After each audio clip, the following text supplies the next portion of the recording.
అంటున్నాడు, ప్రభువా నీ పరిచయలో నన్ను జ్ఞాపం చేసుకయ్యా, నీ రెండో రేఖలను జ్ఞాపం చేసుకయ్యా. నేను ఈ పాపానికి అర్హుడిని కాబట్టి నేను శిక్షకు అర్హుడిని, కానీ నువ్వు అర్హుడు కాదయ్యా. సహోదరి సహోదరుడా,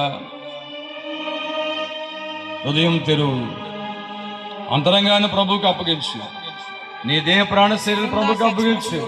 నాకు బలం సాధలేదయ్యా, నాకు శక్తి జాలలేదయ్యా, నాకు పిరిగాత్మను పరిపాలిస్తుందయ్యా, నాకు విడుదల ఈ ప్రభువా, నాకు ఆత్మని ఈ ప్రభువా, నాకు నిజమైన రక్షణ అయ్యా, దైవ దర్శనం ఈ ప్రభువా, నాతో ఉండు ప్రభువా అని ఎవరైతే ప్రార్థన చేసుకుంటున్నారో దేవుడు వారి ప్రార్థనకు జవాబు ఇవ్వబోతున్నాడు. ఈ రాత్రి కాలంలో, ఈ రాత్రి కాలం ప్రభు మీ యొక్క ఇంటికి వెళ్ళి మంచాల మీద పండుకున్నప్పుడు మీకు మంచి దర్శనములు కలగబోతుంది. పేతురు కలిగిన అన్ని జనులు సైతం ప్రభువా మీదకి దిగిన దేవుడా నీ స్తోత్రాలు. ఈ స్థలంలో కూడా నీ ఆత్మ కార్యాలు మీరు జరిగిస్తున్నావయ్యా.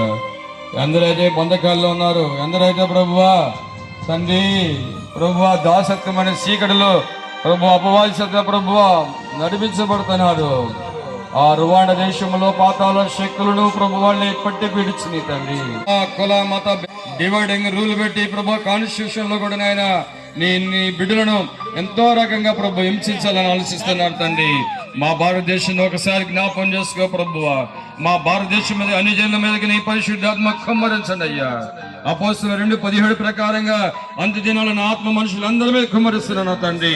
నీ ఆత్మ కుమ్మరించబడును గాక, నీ ఆత్మ ప్రతి ఒక్కరు పొందుకొను గాక, నీ ఆత్మ ద్వారా ప్రతి వాని బంధకాలు తెగిపోవును గాక, నీ ఆత్మ ద్వారా వాళ్ళ సంఖ్యలు యేసునామములో విడిపోవును గాక.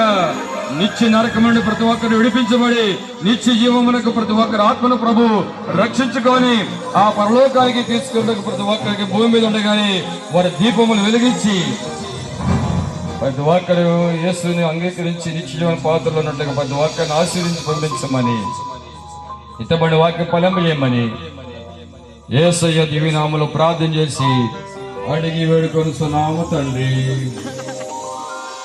పరమ తండ్రైన దేవుని యొక్క ప్రేమయు పరమరక్షకుడైన యేసుక్రీస్తు వారి కృపయు పరిశుద్ధాత్మ దేవుని సన్నిధి మనందరికీ మీకును సదాకాలం తోడై ఉండును గాక.